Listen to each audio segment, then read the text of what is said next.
Assalamualaikum warahmatullahi wabarakatuh. Selamat malam dan salam sejahtera untuk kita semua. Alhamdulillah, puji syukur kita panjatkan kehadirat Allah Subhanahu wa Ta'ala karena atas rahmat dan karunia-Nya kita dapat berkumpul secara daring Baik, pada Bang. malam ini. Oke. Secara daring pada malam ini dalam acara kajian spesial halal lifestyle di Korea, di mana dan bagaimana menemukannya.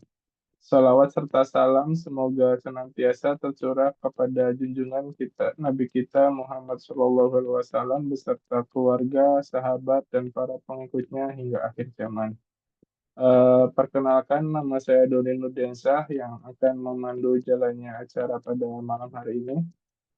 Untuk teman-teman sekalian, acara ini diselenggarakan oleh IMUSKA Korea sebagai bentuk kepedulian terhadap gaya hidup halal, khususnya bagi teman-teman mahasiswa Muslim yang mungkin baru datang atau yang sedang berada di Korea. Insya Allah pada malam hari ini kita akan mendapatkan ilmu yang bermanfaat dari narasumber kita, Mas Khairon Ferdiansah, yang merupakan anggota Halal Auditor Team KTC atau Korea Testing Certification Institute. Beliau akan membahas tentang bagaimana kita menerapkan gaya hidup halal di Korea dan di mana saja kita bisa menemukannya. Untuk susunan acara yaitu yang pertama pembukaan oleh MC, kemudian sambutan singkat dari Ketua IMUSKA, kemudian penyampaian materi oleh narasumber, dan kemudian nanti disusul oleh tanya jawab, dan kemudian terakhir penutup dan foto bersama. Jadi untuk sebelum kita memasuki inti acara, mari kita dengarkan sambutan singkat dari Ketua IMUSKA, Mas Sofyan Ali Rahman. Kepada Mas Sofyan, kami persilahkan.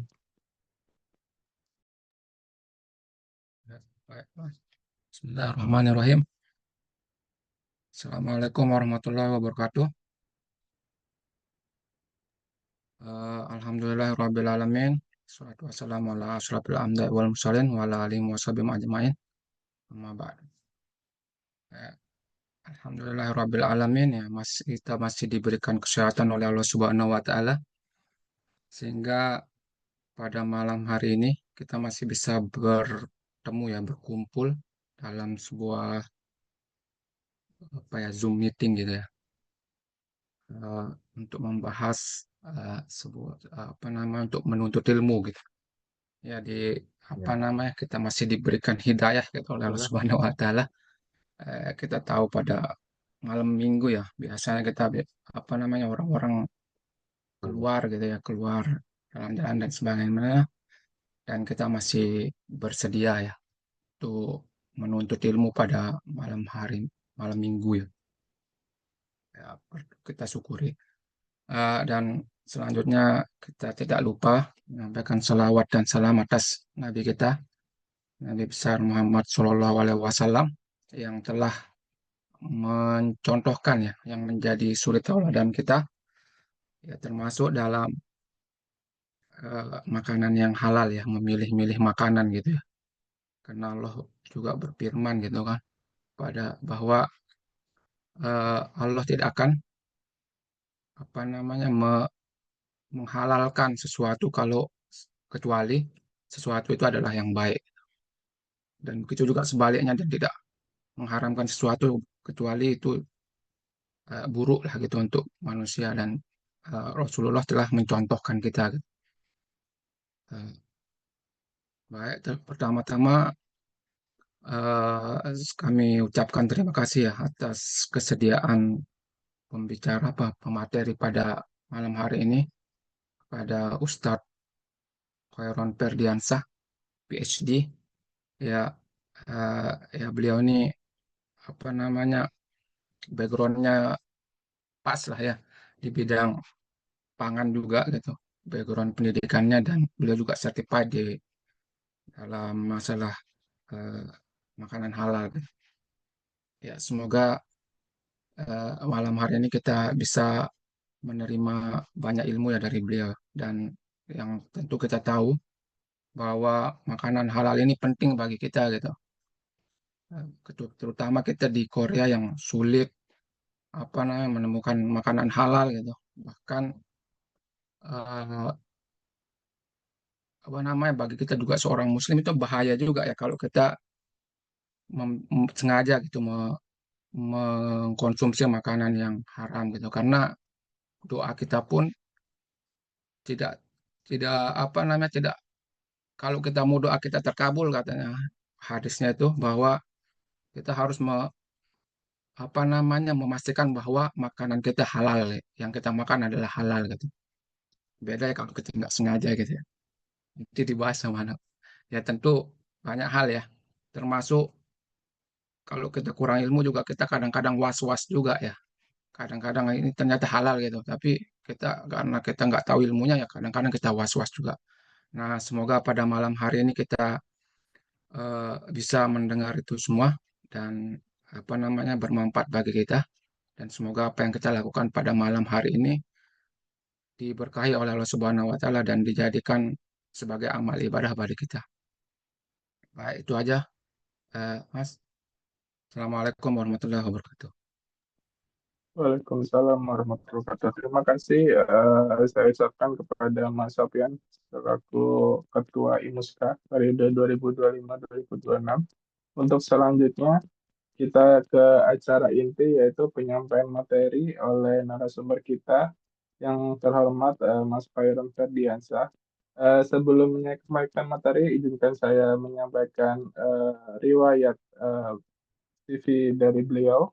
Yang pertama yaitu beliau untuk background pendidikan secara kontinu dari S1 Ilmu Pangan dari Universitas Brawijaya, kemudian pendidikan master juga Food Science and Technology di UGM Indonesia, dan kemudian yang terakhir PhD yaitu doctoral degree di Food Science and Technology di Jeonbuk National University Korea Selatan. Kemudian pengalaman beliau sebagai dosen juga ilmu teknologi pangan di Universitas PGRI Semarang, Indonesia sejak 2014 hingga sekarang.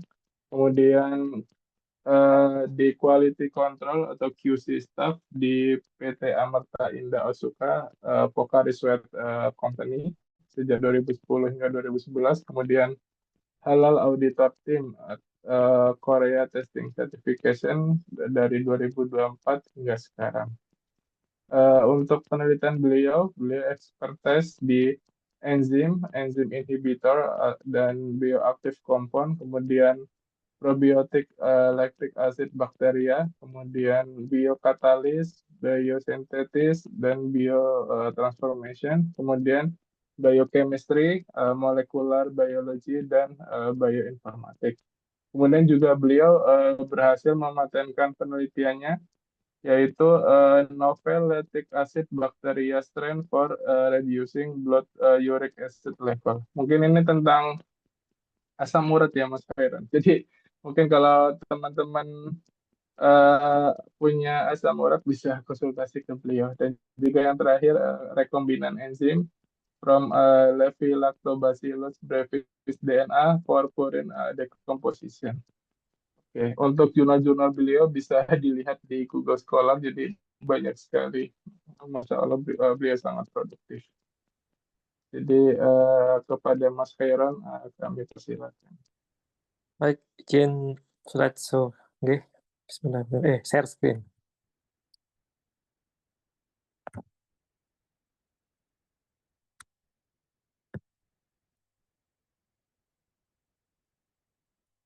Ya nampak ya, Mas? Ya sudah Mas, tinggal di screen. Mana ya? Ini ya. Saya. Oke. Bismillahirrahmanirrahim. Assalamualaikum warahmatullahi wabarakatuh. Alhamdulillahirabbil alamin. Nahmaduhu wa nasta'in wa astaghfiruhu wa na'udzubillahi min syururi anfusina wa min syarri a'malina. May yahdihillahu faman yudhlil wa man yudlil fala hadiya lahu wa nashhadu an la ilaha illallah wahdahu la syarika lah wa anna Muhammadan abduhu wa rasuluhu amma ba'du. Baik, teman-teman semuanya yang dirahmati oleh Allah, pada malam hari ini alhamdulillah kita bersama-sama berkumpul bersama untuk bisa mengkaji ilmu seperti itu di tengah malam minggu ya, mungkin sebagian besar mungkin sedang bermain di luar, tapi kita masih diberikan kesempatan, keimanan dan rasa antusias ya untuk bisa berdiskusi, kemudian di bawah naungan sayap-sayap malaikat untuk bisa menghadiri majelis Zoom kita pada malam hari ini seperti itu. Salawat serta salam selalu tercurah pada junjungan Nabi besar kita Nabi Muhammad SAW serta keluarga dan sahabat beliau. Baik, terkait dengan isu halal ya. Jadi di sini halal kan sebenarnya banyak ya aspeknya ya. Tapi di sini yang akan kita bahas bersama adalah dalam sisi aspek makanan seperti itu di Korea Selatan. Perkenalkan, nama saya Muhammad Khairon Ferdiansah, seperti tadi disebutkan ya sama Mas Doni.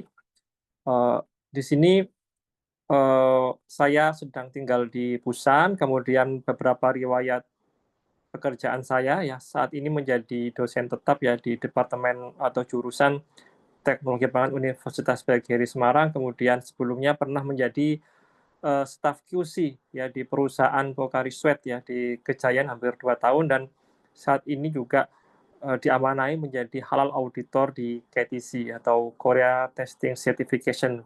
Jadi Korea Testing Certification ini kalau di Indonesia mungkin semacam lembaga yang menangani standar nasional ya, SNI-nya Korea seperti itu. Jadi tidak hanya terkait dengan halal sebenarnya di situ, tapi aspek apapun yang misalkan bagaimana menstandarkan lampu, menstandarkan kendaraan, menstandarkan macam-macam itu ada di KTC. Dan mulai tahun kemarin memang membuka suatu bidang ya. Mungkin di sini memang sisi bisnisnya ya kalau saya lihat dari orang Korea melihatnya, tapi kita melihat tidak hanya bisnis tapi juga dari sisi dakwahnya yang insya Allah juga bisa masuk ke sini seperti itu ya di Korea. Karena mengingat Indonesia sebagai salah satu pangsa pasar Korea dalam hal ekspor kosmetika dan makanan, sehingga dari pemerintah atau BUMN Korea merasa perlu untuk menjadikan halal ini sebagai salah satu hal yang concern ya, itu concern untuk ke depan di Korea itu sendiri. Baik, dan untuk disclaimer ya, segala apa yang saya sampaikan ya dalam pemaparan ke depan itu tidak memaksakan pada pendapat fikih tertentu ya seperti itu. Karena mungkin kita di sini insya Allah sudah gede semua, sudah pinter-pinter semua ya, bisa ikut acara kali ini, sehingga saya berusaha untuk menyajikan suatu data ataupun suatu teori secara objektif seperti itu. Nanti akan saya kembalikan lagi kepada audiens bagaimana untuk menyikapinya seperti itu ya. Karena kita tahu sendiri ya, jangankan terkait dengan halal ya, kita sholat sendiri pun kalau di sini di Korea kan ada sedikit perbedaan mungkin dengan teman-teman kita yang di belahan bumi yang lain ya, di India, Bangladesh ataupun yang lainnya ada perbedaan. Jadi kita tidak perlu membesar-besarkan masalah perbedaan tadi, termasuk dari hal yang ingin saya sampaikan ke depan, itu mungkin juga ada mungkin merasa, oh saya nggak sependapat, itu silahkan ya, seperti itu. Jadi saya memaparkan apa yang saya dapat selama kurang lebih 5 tahun di Korea saat ini, seperti itu. Jadi selain dari pengalaman juga saya pernah mengikuti training yang diselenggarakan oleh semacam lembaga halal dari Indonesia, seperti itu. Baik, seperti tadi yang disampaikan sama Mas Sofyan, bahwasanya halal dan haram itu bagi kita seorang Muslim itu bukan lagi pilihan, tapi jadi satu kewajiban seperti itu ya. Jadi dalam Quran surat Al-Baqarah, ya ayyuhan nasu kulu mimma fil ardi halalan thayyiba wa la tattabi'u khutuwatis syaiton innahu lakum aduwwum mubin. Hai sekalian manusia, jadi makanlah yang halal lagi baik dari apa yang terdapat di bumi, dan janganlah kamu mengikuti langkah-langkah syaiton, karena sesungguhnya syaiton itu adalah musuh yang nyata bagimu. Jadi ingat, kata-kata tadi itu bukan kata-kata saya, ya, pun juga bukan kata-kata mutiara, tapi itu adalah dari kalam Allah, dari Quran surat Al-Baqarah. Adalah hukum tertinggi ya dalam hidup kita adalah dari Quran, seperti itu. Baru kemudian dari hadis. Juga dari Quran surat Al-Baqarah ayat 173, innama harama alaikumul maitata wa damalah walahmu wal khinziri wa ma uhilla bihi li ghairillah faman ittara ghaira baghi wala adi fala isma alaihi innallaha ghafurur rahim. Sesungguhnya Allah mengharamkan bagimu ya bangkai, darah, daging babi dan binatang yang ketika disembelih disebut namanya selain Allah, seperti itu. Saya yakinnya di sini yang hadir dalam Zoom kali ini insya Allah tidak memakan bangkai, tidak memakan daging babi, tapi kita mungkin akan rancu dengan hal-hal yang sifatnya itu abu-abu. Ya, karena memang di sini di Korea ini abu-abunya sangat kuat sekali ya. Kita tinggal di negara yang mayoritas itu bukan Muslim seperti itu, di mana kita melihat fenomena masyarakat meminum soju, meminum minuman beralkohol seperti minum air putih, seperti minum teh kalau kita di Indonesia. Ya, orang-orang di sini memakan babi seperti kalau kita mungkin memakan tempe, memakan ayam di Indonesia. Jadi suatu hal yang sangat biasa sekali seperti itu. Jadi suatu resiko dan suatu tantangan sendiri bagi kita yang saat ini sedang studi ataupun sedang bekerja di Korea Selatan untuk bisa mawas diri seperti itu ya. Ya, kita sudah ada landasan halal dan haram, makanya di sini kita juga harus bisa mawas diri terkait dengan keberadaan kita di Korea Selatan. Ya. Dan di sini juga dari hadis, tadi dari Al-Qur'an ini dari hadis, ya yang intinya di sini adalah Allah berfirman, "Hai Rasul-Rasul, makanlah dari makanan yang baik dan kerjakanlah amal yang soleh." Ya. Di sisi lain juga ada riwayat, ya, "Hai orang-orang yang beriman, makanlah di antara rezeki yang baik yang kami berikan kepadamu." Kemudian beliau mencontohkan seorang laki-laki yang telah menempuh perjalanan jauh, rambutnya kusut serta berdebu. Ia menengadahkan kedua tangannya ke langit dan berdoa, "Ya Rob, ya Rob." Sedangkan ia memakan makanan yang haram dan pakaiannya yang ia pakai juga dari harta yang haram. Dan ia meminum dari minuman yang haram dan dibesarkan dari hal-hal yang haram. Kemudian summary-nya adalah bagaimana mungkin akan diterima doanya jika memang dia bergelut dengan sesuatu yang haram. Ya, ingat teman-teman semuanya di sini pasti setelah saya sholat kita punya hajat-hajat yang cukup banyak ya, cita-cita yang cukup banyak, doa-doa yang cukup banyak. Alangkah sayang sekali jika doa-doa tadi terhalang oleh hal-hal yang sifatnya haram atau sesuatu yang tidak halal, terutama dari apa yang kita makan seperti itu. Jadi semoga apa yang saya sampaikan kita diskusikan pada malam hari ini kita bisa pengetahuan baru sehingga kita lebih mawas diri seperti itu. Oke, yang pertama adalah bagaimana ya kita memahami titik kritis kehalalan pangan. Ya, titik kritis kehalalan pangan. Ya, kita tidak akan makan babi, insya Allah nggak akan makan babi, nggak akan minum minuman alkohol, saya yakin seperti itu. Tapi tadi itu kita kadang susah untuk membedakan sesuatu yang abu-abu. Ya, produknya sepertinya halal, tapi ternyata di situ mempunyai titik kritis yang sebenarnya bisa jadi itu tidak halal seperti itu. Oke, kita paham ya bahwasanya apa-apa yang kita makan itu utamanya adalah dari hewani.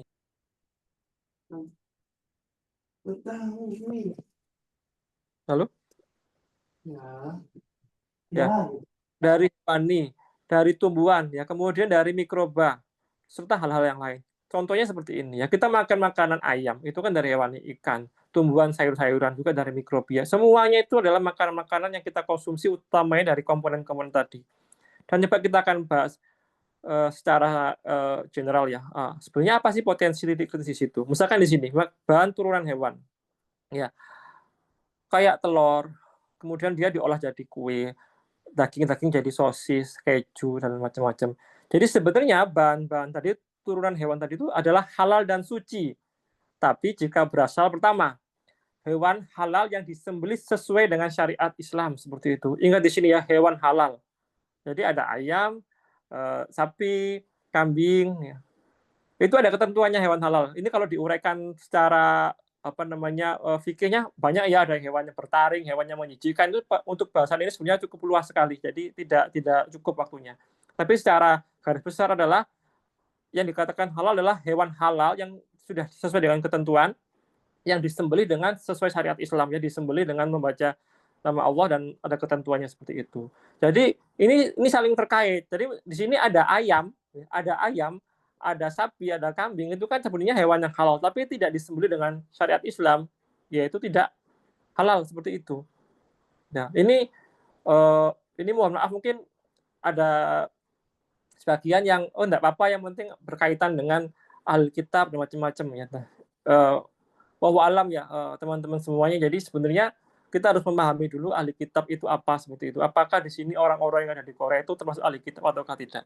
Oke, kalau bahas itu nanti bisa jadi panjang. Intinya di sini paling aman adalah kita mengkonsumsi hewan halal yang disembelih dengan syariat Islam. Itu ya.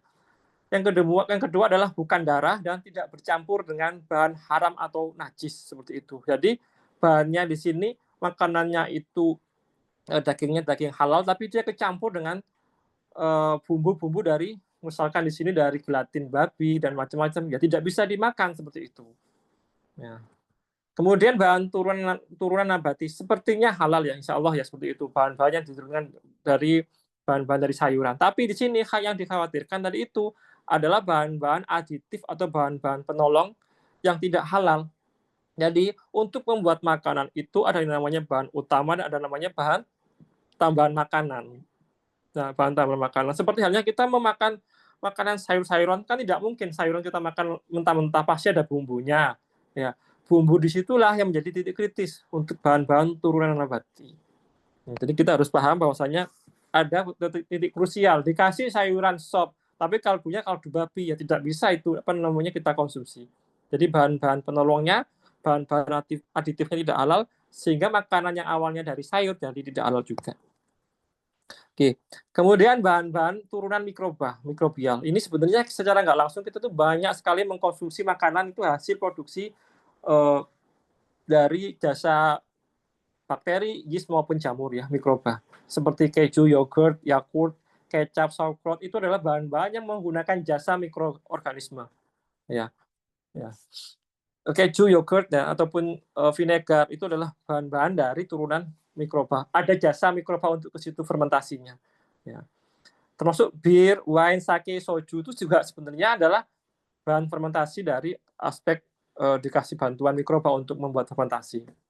Kemudian pewarna, ya angka ya yang di mana beras khusus yang kemudian difermentasi oleh jamur tertentu sehingga menjadi pewarna.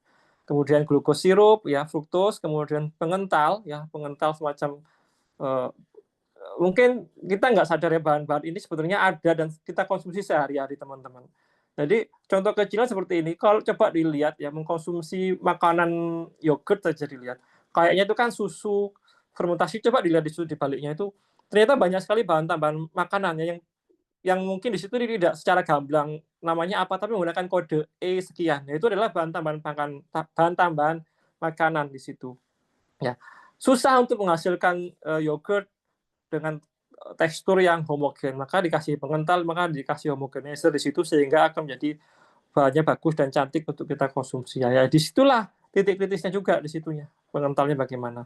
Kemudian protein sel tunggal, probiotik, ya, asam organik, asam asetat, ya, asam asetat, misalkan dari cuka, asam laktat tadi itu yogurt, kemudian pelarut, asam amino, enzim, itu semua adalah bahan-bahan yang menggunakan jasa mikrobia.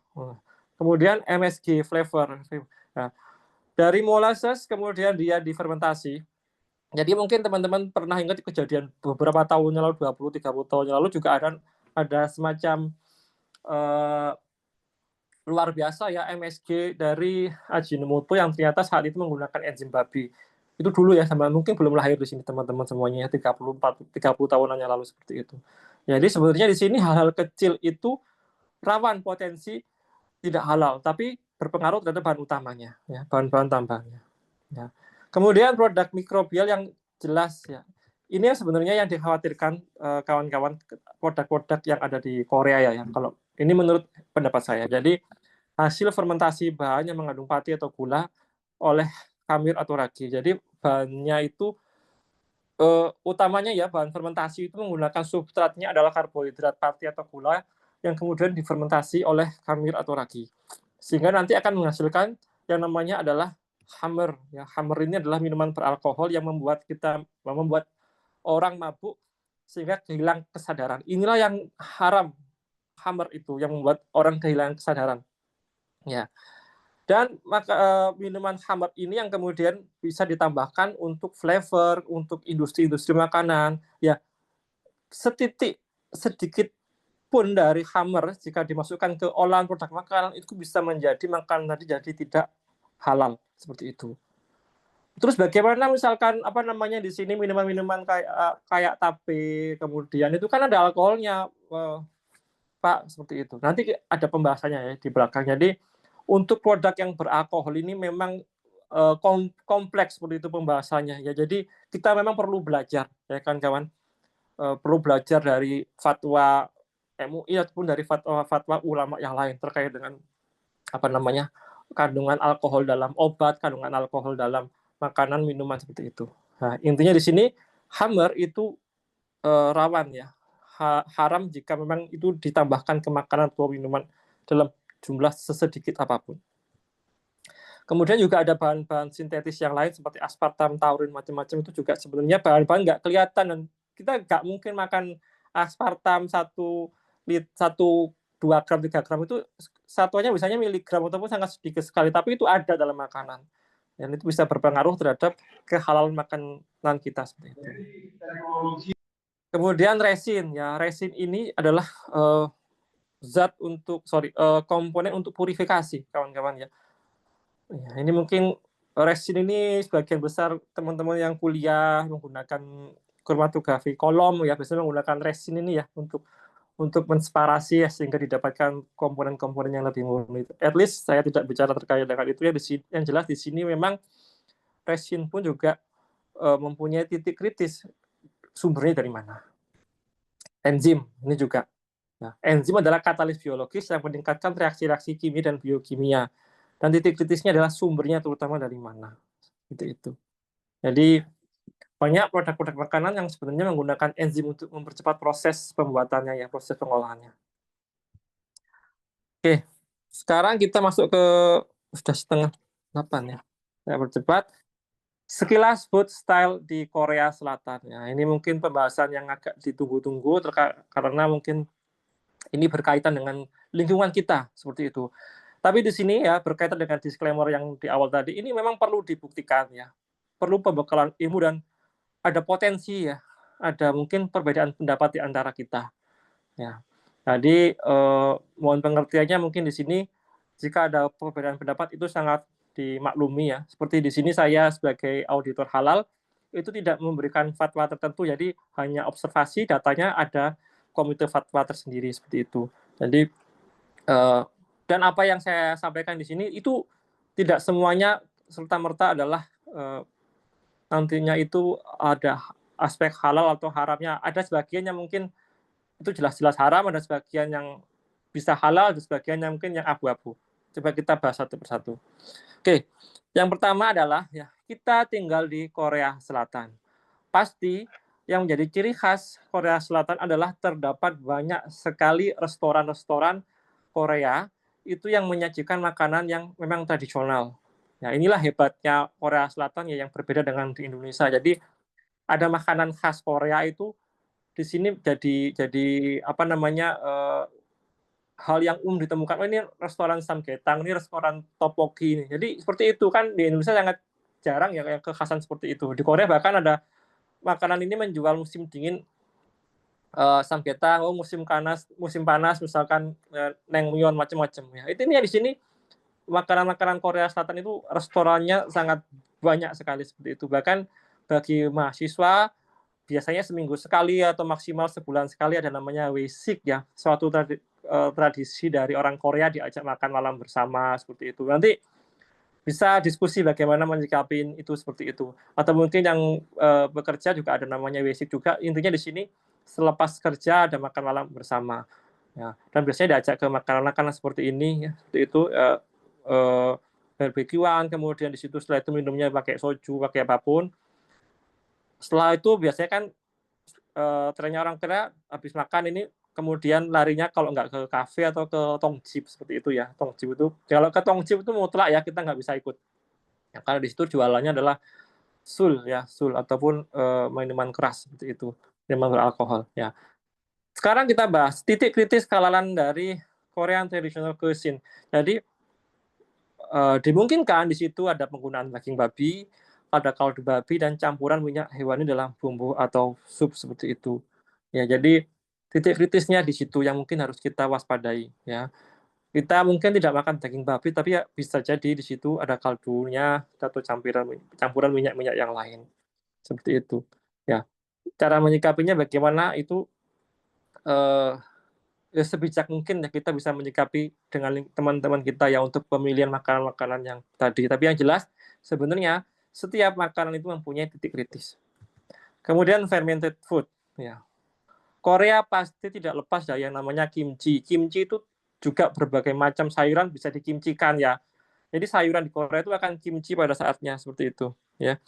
Jadi dan di sini titik kritisnya bagaimana adalah alkohol hasil fermentasi. Tapi kita tunggu dulu, ya ini perlu pengkajian teman-teman ya.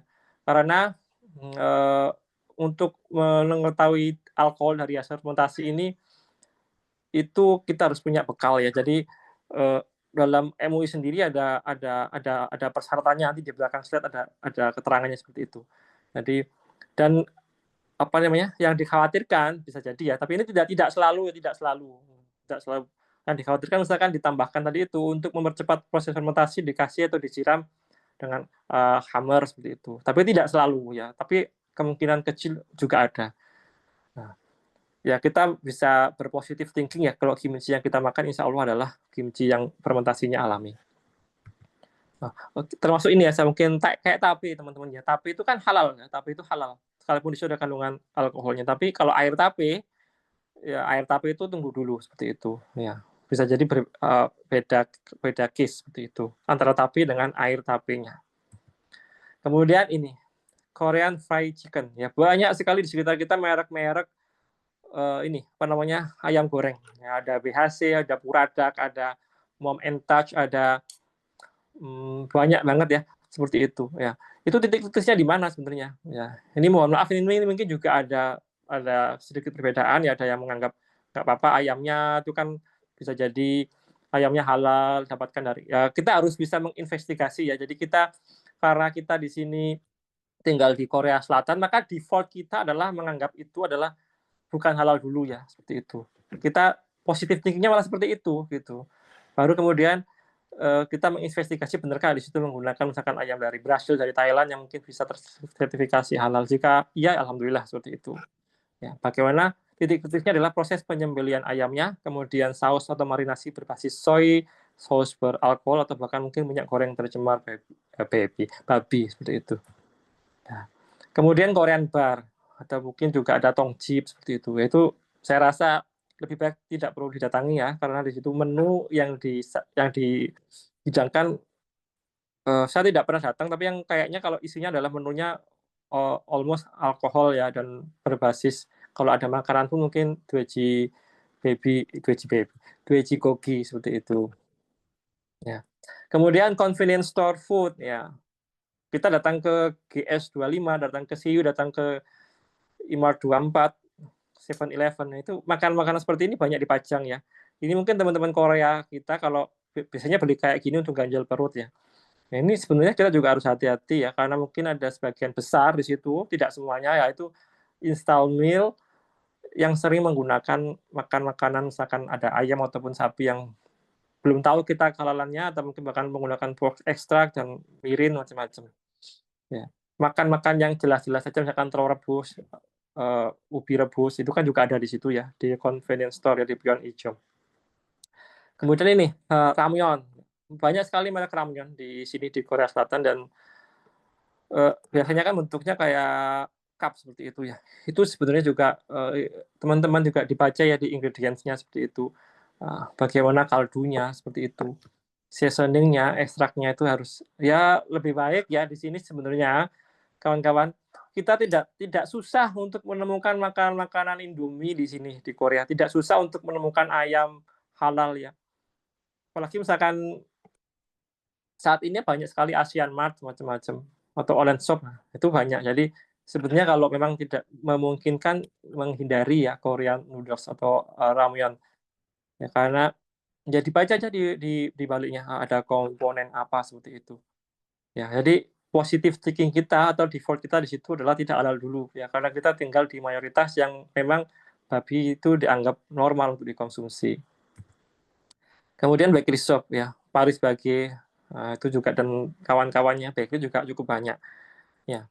silakan beli, nggak apa-apa gitu, nggak apa-apa. Saya juga beli di Paris Baguette, tapi kita harus bisa menseleksi makanan di situ karena alhamdulillahnya ya di Korea Selatan itu setiap makanan atau itu dia apa namanya transparan kok komposisinya apa seperti itu. Jadi tapi tetap juga sebenarnya itu ada titik kritisnya ya. Ada shortening margarin gelatin yang mungkin dari hewan non halal dan penggunaan room essence ya.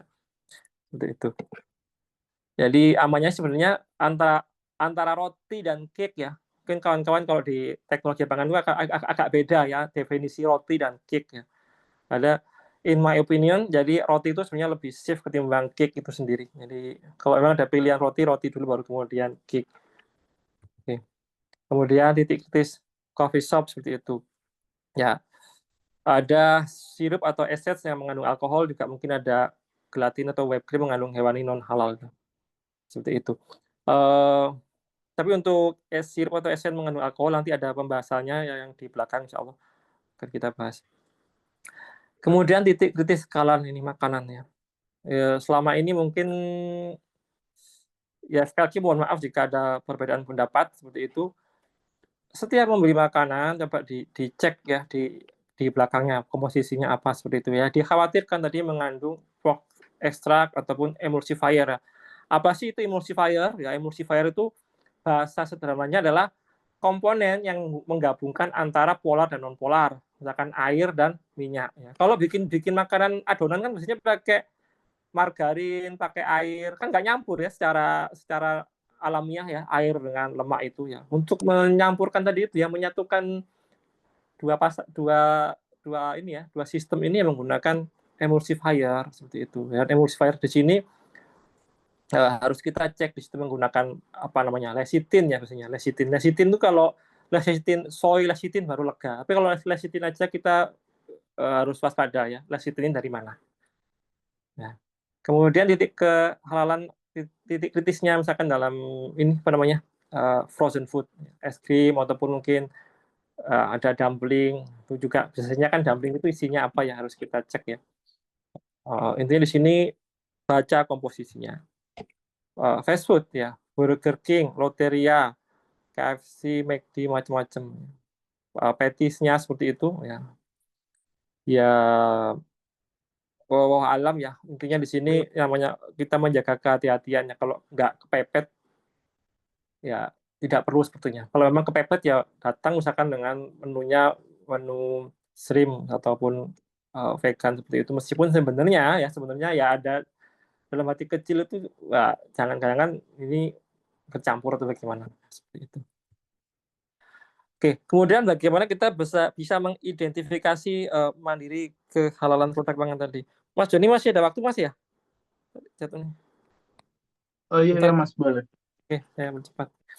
Bagaimana kita bisa mengidentifikasi mandiri kehalalan produk pangan tadi? Yang pertama adalah kita ya tentunya nambah ilmu dan mantapkan keyakinan teman-teman. Kenapa di sini saya kasih banyak kayak logo halal antar negara ya? Karena sebenarnya ya kebijakan-kebijakan fatwa halal itu antara satu lembaga fatwa dengan negara yang lain itu bisa berbeda seperti itu ya. MUI dengan mungkin punyanya Malaysia dan lain-lain. Jadi kita harus nambah ilmu seperti itu biar kita tahu sebenarnya kalau ada alkohol dalam ekstrak vanili itu bagaimana. Googling macam-macam, nambah ilmu dan mantapkan keyakinan seperti itu. Biar kita nggak kebawa seperti itu. Yang kedua adalah menggunakan halal scan apps ya, aplikasi. Ya. Ini dulu saya sering menggunakan Movco nih ya, Korean Snack Scanner seperti itu. Ini aplikasi yang menurut saya cukup recommended ya untuk teman-teman yang ada di Korea Selatan, tidak hanya untuk scan makanan halal atau tidak. Jadi dia di situ ada bisa men-scan oh ini mengandung apa namanya satu fasilitas nggak dengan bahkan tidak halal kandungannya apa itu ada cukup bermanfaat ini Movco ini. Nah, dia memang tidak bisa mengklaim halal atau tidak, tapi di situ dia bisa memberikan informasi komposisi seperti itu. Kalau pakai aplikasi ini juga bisa tahu waktu sholat macam-macam. Silahkan di sini ada juga forum ya di sini bisa diskusi dengan kawan-kawan yang lain. Ini yang penting ya. Kita pasti punya Papago, punya Google Translate. Silahkan dibaca di baliknya itu ya. di situ ya. Ini alhamdulillah kita tinggal di Korea Selatan di mana dari sisi packagingnya memberikan informasi yang cukup akurat dan transparan seperti itu. Di Indonesia saya rasa masih belum setransparan ini. Jadi dia menggunakan komposisi utama ya. Biasanya ada semacam apa namanya lebih tebal, lebih bold ya. Di situ adalah bahan utama ya. Yang sisanya adalah bahan pembantu biasanya. Ya, sebenarnya kalau orang Korea Selatan itu di sini tujuannya untuk memberikan informasi bahan-bahan yang menimbulkan alergi seperti itu ya. Karena alergi itu tidak bisa disepelekan ya. Nah, tapi kita bisa memanfaatkan di situ sebenarnya apakah ada ini komponen 2G Gogi ataukah tidak. Dan juga ada ini teman-teman IJ Pumen bla bla bla, intinya di sini apakah menggunakan fasilitas yang sama dengan barang-barang atau yang haram tadi itu. Ini yang membingungkan kadang ya. Kadang kita bahan-bahan utamanya halal seperti itu. Tapi IJ Pumen dengan Suegogi, 2G Gogi. Ini juga sebenarnya ada perbedaan pendapat ulama ya. Dan sampai sekarang pun apa namanya, kalau ini saya pribadi kalau memang di sini satu ada 2G Goginya sih untuk keamanan lebih baik jangan ya, lebih baik jangan. Tapi mungkin ada pendapat yang oke nggak masalah kan itu dibersihkan dengan baik itu namanya ya nggak apa-apa jika pendapat teman seperti itu kita kan jaga keamanan kita. Atau sebenarnya jajanan halal itu sebenarnya juga banyak juga di sini di Korea. Kalau kita mau menelisik ya ke Daiso aja sebenarnya banyak makanan halal seperti itu jajan seperti itu karena 2G Gogi itu kan najisnya berbeda ya penanganannya dengan misalkan di sini kayak Suegogi dan Dagogi seperti itu. Oke, jadi pahami dua informasi dari kemasan tadi itu. Kemudian ini cermati negara asal produsen. Kawan-kawan semuanya, sebenarnya alhamdulillah di Korea di sini adalah cukup banyak produk-produk yang diimpor dari negara-negara luar ya. Silakan datang ke Imart dan masuk ke bagian no brand contohnya ya. Ya, sebenarnya di situ itu banyak banget produk-produk dari Indonesia ya. Ataupun dari Malaysia, dari Vietnam, dari Cina itu banyak sekali ya. Memang di situ tidak ada logo halal dalam kemasan no brand di situ. Tapi kalau saya pribadi apa namanya saya percaya kadang ini buatannya PT 2 Kelinci Indonesia. Insya Allah di Indonesia sudah ada regulasi halal, itu yang saya beli ya. Misalkan kayak no brand ini ya kentang ya. Biasanya kentang ini entah di no brand, di Home Plus ataupun di Pringles itu satu produksi ya. Kalau misalkan ada belakangnya ada BHN, ini buatan Malaysia. Ya saya positive thinking Malaysia negara yang muslimnya cukup banyak mempunyai regulasi yang ketat untuk halal. Misalkan dari Turki seperti itu. Ya itu juga kita cermati negara asal produsen seperti itu. Jadi ternyata masih bisa kok beli jajanan Indonesia misalkan di Imart seperti itu. Jadi cermati negara asal produsen.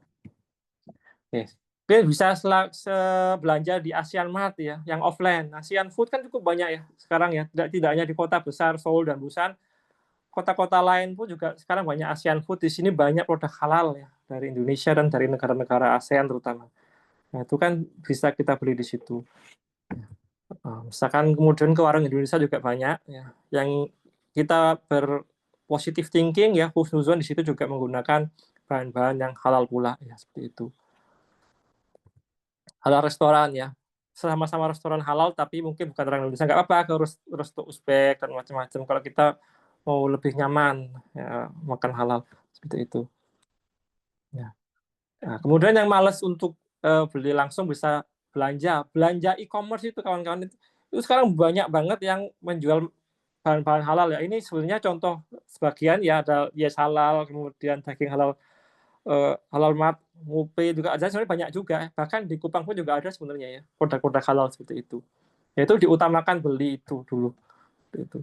Ya, beli fresh produk lebih aman dan kemudian bisa memasak sendiri seperti itu. Oke, kemudian ini pertanyaan yang sering diajukan ya. Ini saya ambil ya. Ini bukan pendapat saya ya, teman-teman ya. Ini saya ambil yang pertama adalah dari fatwa MUI yang bisa dilihat di website ini ya, halalmui.org/fatwa MUI seperti itu. Di situ sebetulnya banyak banget fatwa MUI yang berkaitan dengan apa namanya halal yang entah pada kosmetika ataupun pada makanan seperti itu. Silakan datang ke website itu dan dicari sesuai dengan kebutuhan mau nyari yang mana. Seperti itu. Ini contoh-contohnya. Ya. Bagaimana tentang bedah plastik, mengkonsumsi daging kanguru, kosmetika mengandung alkohol, itu silakan di situ. Ya. Tapi ini yang coba saya angkat ya karena mungkin ini sering bisa menjadi apa namanya di lingkungan kita ya, produk makanan dan minuman yang mengandung alkohol atau etanol. Ya, itu mungkin kita ini gimana ya kalau aku beli vanilla latte ini kan latte-nya apakah ada alkoholnya ya atau macam-macam seperti itu. Halal enggak ya? Nah, seperti itu. Coba kita bedah di situ ya. Jadi silakan ini kalau apa namanya informasi ini bisa di-download dan ini PDF-nya ya. Jadi yang pertama di sini adalah kita harus paham definisi khamar tadi ya. Khamar adalah setiap minuman yang memabukkan ya, baik dari anggur maupun yang lainnya. Di sini ada definisi alkohol ya. Kemudian minuman beralkohol adalah minuman seperti ini. Kemudian ini, minuman beralkohol yang masuk kategori khamar adalah minuman yang mengandung alkohol atau etanol minimal 0,5% ya. Jadi minuman beralkohol yang masuk kategori khamar adalah najis dan hukumnya haram meskipun sedikit ataupun banyak. Ya, tapi di sini penggunaan alkohol atau etanol hasil industri non khamar kan kita juga ada alkohol tapi bukan industri khamar ya. Ya, baik hasil sintetis kimiawi maupun hasil industri fermentasi non khamar itu hukumnya mubah dan bisa digunakan secara asalkan secara medis tidak berbahaya. Ya. Penggunaan alkohol atau etanol hasil industri non khamar ya tadi itu intinya kita mubah untuk digunakan. Yang penting bukan dari industri khamar. Ya, intinya mubah. Langsung sekarang kita lihat ketentuan ini. Minuman. Ya. Produk minuman yang mengandung khamar hukumnya mutlak haram ya. Produk minuman hasil fermentasi yang mengandung alkohol atau etanol minimal 0,5% juga hukumnya haram. Ya. Produk minuman hasil fermentasi yang mengandung alkohol atau etanol kurang dari 0,5% hukumnya halal jika secara medis tidak membahayakan. Jadi boleh jika secara medis tidak membahayakan dengan kurang 0,5%. Ya. Kemudian ini produk minuman non fermentasi yang mengandung alkohol atau etanol kurang dari 0,5% yang bukan berasal dari khamar hukumnya halal apabila secara medis tidak membahayakan seperti minuman ringan yang ditambahkan flavor mengandung alkohol atau etanol ya. Jadi seperti itu ini case-nya misalkan pada vanili seperti itu ya. Jadi insya Allah aman ya kita konsumsi dari kalau kita bisa menangkap dari fatwa MUI ini. Ya. Kemudian terkait dengan makanan, tadi kan minuman ini juga ada makanan. Produk makanan hasil fermentasi yang mengandung alkohol atau etanol hukumnya halal selama prosesnya tidak menggunakan bahan haram dan apabila secara medis tidak membahayakan. Produk makanan hasil fermentasi dengan penambahan alkohol non khamar ya hukumnya halal selama dalam prosesnya tidak menggunakan bahan haram dan apabila secara medis tidak membahayakan. Kemudian ini vinegar atau cuka ya, yang berasal dari khamar baik terjadi dengan sendirinya maupun melalui rekayasa hukumnya halal atau suci. Ya, ini kok bisa? Ya, ini wallahu alam ya. Ini saya membaca dari fatwa ya. Jadi vinegar alhamdulillah di sini aman seperti itu. Produk makanan hasil fermentasi susu berbentuk pasta atau padat yang mengandung alkohol atau etanol adalah halal selama dalam prosesnya tidak menggunakan bahan haram ya. Produk makanan yang ditambahkan khamar adalah haram. Itu ya. Jadi alhamdulillah dengan fatwa MUI tadi kita bisa ada wawasan ya terkait dengan menyikapi kandungan halal etanol dalam minuman atau makanan. Ya. Kemudian ya, selain dari MUI tadi kawan-kawan, kadang kan kita harus kadang membandingkan ya dengan mungkin ulama lain di belahan dunia lain. Itu juga di sini saya ambil dari International Islamic Fiqh Academy. Ini yang berpusat di Jeddah, Saudi Arabia seperti itu. Ya, di situ juga banyak sekali pertanyaan-pertanyaan ya. Silakan bisa datang di website ini. Ya. Ini saya bawa pertanyaan yang sangat relate banget misalkan dengan kehidupan kita di Korea tadi itu ya. Misalkan masalah alkohol tadi itu, tapi dari sisi fatwa ulama dunia seperti itu. Ya, seperti itu. Di situ juga ada fatwanya. Kemudian kalau untuk masak menggunakan wine di sini mutlak ya tidak diizinkan meskipun hanya single drops sedikit sekali. Ya, kalau menggunakan vinegar tidak apa-apa. Itu.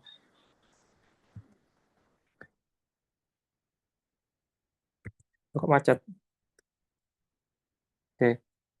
Kemudian ini ya terkait dengan keju seperti itu. Nah, keju itu kan sebenarnya diambil dari rennet ya. Rennet itu adalah enzim yang ada dalam enzim yang ada dalam bagian tubuh hewan ya, perutnya seperti itu ya. Apakah boleh di situ diambil dari hewan yang mati tapi tidak disembelih atas nama Allah seperti itu. Jadi itu jawabannya adalah halal ya, menggunakan rennet yang diekstrak dari hewan yang halal maupun mati tidak disembelih atas dengan syariah, karena di sini apa namanya, dia dianggap antara itu dua komponen terpisah, tapi tidak halal ya, tidak halal di sini menggunakan rennet yang dihasilkan dari hewan-hewan yang dilarang. Jadi misalkan di sini bukan dari sapi, misalkan dari babi, ya itu sudah mutlak tidak boleh. Ya. Kemudian menggunakan ini juga nggak boleh apa namanya gelatin ya. Jadi semacam marshmallow atau gelatin itu sesuatu yang membuat makanan kayak menul-menul gitu ya. Apa namanya, kayak cucuk pie seperti itu juga harus hati-hati karena bisa jadi gelatinnya harus kita cek ya. Kita cek gelatinnya apakah dari turunan babi ataukah tidak. Karena di sini secara mutlak adalah tidak diizinkan. Ini juga menggunakan bahan-bahan lain, glukos, amino asid, dan macam-macam. Nah, itu bagaimana jika dia dari hewan yang tidak disembelih atas nama Allah, itu tidak diizinkan. Ya. Kok bisa? Ya, walam tadi ini kan saya membacakan fatwa dari ulama, ya, seperti itu. Nah, meskipun mungkin ada perbedaan antara satu ulama dengan ulama yang lain. Ya. Ini mungkin ya pertanyaannya, tapi saya kembalikan lagi ke teman-teman bagaimana menyikapi jawabannya. Ini yang terkait dengan satu fasilitas dengan barang yang haram seperti itu. Ya. Bagaimana menyikapi produk yang satu fasilitas dengan non haram di situ. Ya. Jadi perusahaan, fasilitas perusahaan baik yang halal maupun yang non halal itu harus terpisah ya. Ya. Jika tidak mungkin, maka harus dilakukan pembersihan dengan air ataupun produk-produk cleaning yang lain sampai benar-benar itu purity-nya tinggi ya, dan tidak ada komponen haram di situ. Baru kemudian diizinkan. Artinya bagaimana? Bisa dimaknai sendiri ya, bagaimana kesimpulan dari jawaban ulama tadi itu. Baik, Allah yang tahu yang terbaik buat kita. Terima kasih. Wassalamualaikum warahmatullahi wabarakatuh. Oke, waalaikumsalam warahmatullahi wabarakatuh. Terima kasih materinya dari Mas Khairan. Untuk selanjutnya silakan untuk sesi tanya jawab. Kami persilakan bisa raise hand atau di kolom chat. Apakah ada? Silakan Pak Margoun. Bacanya gimana nih? Oh, Yuk, ya silakan Mas. terima kasih. Mau tanya, yang ini yang tadi kan dikasih informasi kalau bisa melihat ini ya bahan-bahannya dari yang tulisan yang di belakang ya, produk-produk makanan ya. Nah, kalau misalnya tulisannya itu Honip Ganeng itu maksudnya seperti apa ya? Apakah memang benar-benar tercampur atau Kalau yang apa? Hah? kalau yang apa? Gimana ulang? Yang satu fasilitas. Honip Ganeng. Unit Ganeng. Oh ya, saya tulis di ini ya, chat ya. Itu apa jika diartikan bahasa Inggris dan bahasa Indonesianya? Tercampur, Mas. Ada kemungkinan tercampur. Oke, gini. Ini kalau saya ya Mas ya, kalau saya kalau seperti itu ya lebih baik dihindari ya. Kita seperti itu. Tapi sebenarnya definisi satu fasilitas itu belum tentu tercampur gitu. Saya pernah juga beli kacang tanah, tapi di situ satu fasilitas dengan babi. Kan namanya sudah kacang tanah kan tidak tercampur ya, seperti itu. Tapi itulah orang Korea, sisi transparansinya seperti itu. Jadi ada kemungkinan tercampurnya, dia itu berpikir dari hal-hal itu kecil seperti itu. Ya. Hmm. Terus kemudian kalau ya Mas bisa mendefinisikan ya jawaban tadi ya ulama tadi itu, misalkan bersihkannya bagus, ya bagus itu. Tapi kalau sebenarnya kalau standarnya ini Mas, kalau standarnya halal di Indonesia itu lebih ketat gitu. Jadi kalau sudah fasilitas itu bagaimanapun cara membersihkannya kalau tidak menggunakan apa namanya cara yang ya kita tahu ya kalau namanya babi itu najis berat, nah itu kan cara membersihkannya kan tidak hanya sekedar pakai air ya. Itu kalau di itu enggak, itu sudah mutlak enggak bisa. Tapi karena kita mungkin di Korea apa namanya dan saya pahami itu tidak mudah ya untuk menyampaikan itu ke perusahaan di Korea. Kita bisa mengambil fatwa ulama yang internasional tadi seperti itu. Ya, karena sebenarnya saya yang pernah bekerja di perusahaan makanan yang namanya pindah line ganti bahan itu memang pembersihannya sudah cukup bagus ya. Insya Allah secara kasat mata itu sudah tidak bercampur seperti itu. Ya, ya untuk kehati-hatian, saya rasa kalau satu fasilitas dengan lebih bagus. Tapi kalau misalkan dari Sogogi ataupun Dragogi masih bisa kita pertimbangkan. Tapi aduh, nggak ada makanan lagi gitu, nggak ada makanan lagi. Ya udah kita pakai fatwa ulama yang tadi itu. Oh, siap. Oke. Itu kalau boleh menyambung lagi atau? Oke. Nah, kalau tujuannya orang Korea itu berarti memang buat alergi itu berarti ya, Mas? Iya, Mas. Jadi alergi sebelum menjawab yang di itu ya, alergi itu bahaya banget ya. Jadi ada orang yang benar-benar cacat hanya karena makan apa namanya kacang seperti itu. Ya kan kalau di Indonesia memang tidak terlalu diperhatikan ya komposisi alergi. Ya itu yang sebenarnya tujuan orang Korea itu konsennya ke alergi tadi itu. Jadi tapi dari alergi itulah karena alergi itu sebenarnya adalah bahan-bahan yang utamanya protein ya kan kebetulan bahan-bahan yang sifatnya haram itu kebanyakan dari protein. Gitu, Mas. Semoga ada ya aku tuh kehati-hatian kita lah. Siap. Izin Terima kasih. Baik untuk Jujung di Korea apakah pasti terpisah dengan pabrik kamar? Alam Mas. Jadi Jujung apakah apa namanya terpisah ataukah tidak? Tapi kan kita bisa tahu ya sebenarnya di Korea itu kamar itu kan sebegitu masifnya seperti itu. Jadi ya kalau misalkan baca keterangan ada Jujung yang ya kalau bisa sih nggak usah gitu. Gitu. Amannya seperti itu. Kalau semisal bumbu dapur yang lokal digoreng oleh kaldu sapi atau ayam bubuk, apakah sebaiknya dihindari? Termasuk bumbu yang mengandung chips atau kan? Benar dihindari, Mas, dihindari. Maksudnya kita bisa bertanya di kecil kita sendiri ya, bagaimana orang Korea itu mengkonsumsi. Ini saya pernah alba di resto sashimi seperti itu. Udah berhenti tapi sekarang. Jadi sekalipun di situ itu sashimi ya ikan mentah, ternyata ketika ke dapurnya banyak hal-hal yang sifatnya kritis bahkan untuk itunya apa namanya bancanya itu dari potongan babi seperti itu. Jadi ya sudahlah keluar seperti itu. Jadi resto-resto di Korea itu memang ya ini ikhtiar kita saya makan itu aja ikan makan apa tapi sebenarnya ada sih potensi seperti itu tapi ya kan kita nggak bisa nggak apa namanya tidak perlu mempersulit diri ya yang saya tahu di situ halal ya sudah kalau kita halal makan ikan tuh meskipun sebenarnya kalau kita lihat ke dapurnya itu ada potensi nanti kalau lihat komposisi itu apa namanya mie ya lebih baik jangan karena saya juga punya teman mungkin saya dulu di Jeonju itu ada kawan yang kerja di KFRI itu dia memproduksi mie ramyeon Korea yang ada mungkin pernah makan ya yang ada halal KMF seperti itu.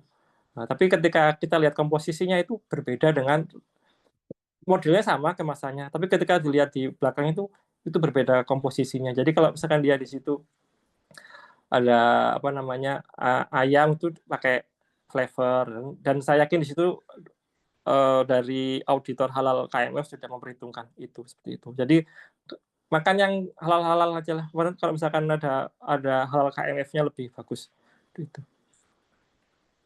Snack tips. Oke, begitu ya, Mbak, atau itu Saudara Gani. Isi pertama, apakah bahan turunan hewan di dalam, misalkan enzim juga akan dicantumkan di bagian ingredients. Gini, untuk komponen enzim dan lain-lain bahan tambahan pangan itu seharusnya kalau menurut di Indonesia aja ada aturannya itu semua dicantumkan. Tapi kadang pencantumannya itu namanya bukan enzim tapi pakai kode. Jadi kodenya itu kode-kode bahan tambahan makanan. Nanti kayak E641 E berapa. Jadi kita bisa nge-track sebenarnya kode E sekian itu pengemul siapa atau apa itu kita bisa mengidentifikasi itu. Insya Allah sih bahan tambahan pangan sekecil apapun itu bisa. Tteokbokki ada gorengan tercampur dengan daging babinya itu aman kamah jadi gitu ya teman-teman. Oke, pernah saya ke Myeongdong itu banyak yang tiba-tiba ada jualannya banyak ya di Myeongdong, tapi 2 tahun lagi ke situ nggak ada. Jadi kalau saya kira ya ini pikiran saya itu mereka adalah self declare ya seperti itu, self declare. Jadi kalau seperti itu, oh alam kita bisa yakin tuh tidak, tapi kalau saya pribadi sih kalau yang jual orang Turki, orang Uzbek ya saya beli, tapi untuk orang Korea mungkin masih perlu pertimbangan ya, karena apa namanya yang ngaudit itu siapa kan kita nggak tahu seperti itu. Roti tawar bagaimana? Mengolah babi apakah ya tadi itu ya untuk satu perusahaan yang juga mengolah babi silakan tadi dari kan ada fatwa tadi dari apa namanya ulama yang ada di Arab Saudi ya itu bisa menggunakan fatwa tersebut ya tapi jangan sampai memang kita jelas-jelas mengkonsumsi misalkan makanan yang isinya pentisnya itu ada babinya jangan tapi kalau untuk insya Allah ya karena untuk roti tawar itu insya Allah kandungannya itu sebagian besar itu halalnya cukup tinggi. Tapi kalau untuk cake itu sebenarnya masih ada banyak titik kritisnya ya. Apalagi kalau kita ulang tahun, biasanya kan orang Korea ngasih makanan Paris sebagai cake gitu ya. Ya kita berpositif thinking aja lah itu mungkin cake-nya tanpa room ya seperti itu. Tapi kalau misalkan bisa menghindari makan sih nggak usah makan. Gochujang pabrikan. Tapi yang kita makan. Nah tadi itu untuk gochujang karena juga ada gochujang halal sih Mas Bintang ya tapi bisa amannya beli gochujang yang halal itu ada seperti itu karena kita nggak ngerti itu apa namanya alkoholnya itu kalau alkoholnya fermentasi alami ya kayak tape ya ataupun kayak itu si kimchi nggak apa-apa seperti itu kemudian tapi gini teman-teman mungkin ada pikiran kalau semuanya kayak gini makan apa seperti itu ya mungkin bagi teman-teman yang single kemudian tinggalnya di Gisuksa gitu kan kadang problemnya kayak gitu ya seperti itu ya nggak bisa masak seperti itu ya Allah tadi itu ya Allah tahu yang terbaik buat kita ikhtiar yang terbaik seperti itu dan ya kita maksimalkan ikhtiar kita lah kalau kita sudah merasa nggak sanggup Bismillah aja seperti itu. Untuk dikoreng enzim tadi yang enzim hewan yang jika enzimnya dari hewan apakah mau? Yang harusnya ada sih ya Mas ya kalau namanya enzim itu kan bahan tambahan makanan ya. Itu harusnya dicantumkan dan kita juga bisa memprediksi ya produk-produk itu yang menggunakan enzim ataukah tidak. Tapi produk-produk yang berbasis kompleks ya kayak fermentasi itu utamanya pakai enzim. Seperti itu. Entah itu dari substrat dan kalaupun iya itu mungkin ada sebagian tadi ulama yang asalkan hasil akhirnya itu tidak ada dicek tidak ada DNA babinya insya Allah boleh seperti itu. Wallahualam bishawab. Nah, Mas Doni. Ini Mas tadi mungkin ada yang kelewat dari Mbak Ang, yang berarti kalau makan di tempat makan Korea yang menyajikan khusus ikan, kita ambil pandangan bahwa ikan itu halal ya Mas. Iya, iya. Walaupun ada potensi bahan-bahan di dapur yang tidak halal, maaf ingin memastikan lagi, makasih Mas. Ya gitu. Kalau kita basic gitu ya, saya sarankan mungkin kalau bisa menyarankan ke teman-teman Korea kita makan yang berbasis ikan ya. Kita ya itu ikhtiar kita seperti itu ya, ikhtiar kita seperti itu. Dan kalaupun teman-teman kita samping kita apa namanya, ada makanan yang tidak halal, kita memilih makanan yang menurut kita sebenarnya itu di antara mudorotnya yang mudorot paling kecil yang paling halal, ya udah yang lainnya kita makan gancannya aja seperti itu. Lanjut bertanya di maaf ya, kalau kimchi juga ada mengandung minyak babi pembuatan gimana sih?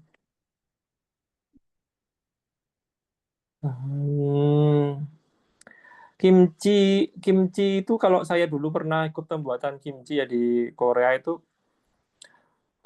insya Allah itu kalau orang rumah itu relatif relatif safe insya Allah ya seperti itu. Karena dia biasanya kan pembuatannya, tapi tadi itu rewanya dari gochujangnya ya sebenarnya ya.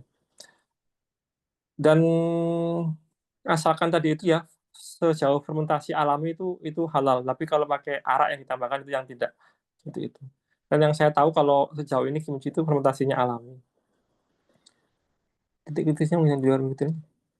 Iya mas, street food, street food, street foodnya kayak apa ya? Kalau street foodnya itu apa namanya? Mandu itu ya jangan ya. Tapi kalau masih pakai topoki dan lain-lain, hmm, ya kalau nggak ada pilihan lain ya nggak apa-apa lah. Yang penting kita sudah tahu jelas tahu. Misalkan gini, pilihan kita kan topoki itu kan tidak ada dagingnya ya seperti itu ya. Topoki ataupun mungkin roti seperti itu ya. Bismillah kita kalau kita sudah ikhtiar, kita sudah mentok ya Bismillah, Allah semoga mengampuni dosa-dosa kita gitu. Tapi jangan sampai kita mau makan dengan sengaja makanan yang itu memang ada komponen babinya dengan jelas ya. Misalkan udah aku tak makan topoki dalam satu mangkok rame-rame seperti itu, tapi di situ dalam topoki itu ada potongan-potongan mandunya seperti itu. Dan dalam mandunya itu ada babinya, itu jangan. Itu kan kita sudah jelas di depan mata itu satu mangkok di depan muka kita seperti itu. Tuh. Susah ya jawabannya. Memang kita di sini. Seperti itu. Udah kayaknya Mas. Oke. Wah, jadi diskusinya sangat menarik. Ya, alhamdulillah. Semoga pertanyaannya ini bisa terjawab dan bisa menambah wawasan kita semua mengenai makanan halal di Korea. Jadi untuk acara selanjutnya yaitu penutup, marilah kita. Oh, sebelum penutup mungkin foto bersama. Ada Mas Raffi. Nonsen aman. Oh iya. Oke, mohon maaf, Mbak. Nanti mungkin bisa lanjut chatting pribadi atau gimana ke Mas Saran Khairam. Atau mungkin di grup, kalau yang boleh. penasaran lihat kedua website tadi itu ya, yang MUI atau yang dari ulama-ulama dunia tadi itu. Itu lumayan bisa membuat pencerahannya. Saya nggak berani berfatwa ya halal haram, biarkan ulama yang sudah punya ilmunya tadi itu. Gitu, betul. Oke, oke. Jadi sebelum ditutup, izinkan boleh foto bareng dulu. Mungkin kalau yang boleh kesempatan buka kamera, dipersilahkan. Jadi nanti Mbak Yuli yang akan memandu. Nanti Mbak Yuli kabarin ya kalau udah ambil fotonya. Baik, Mas Mbak. Ini ada dua slide. Ya, kita tunggu dulu sama-sama. Yang bisa buka out Mas sekarang.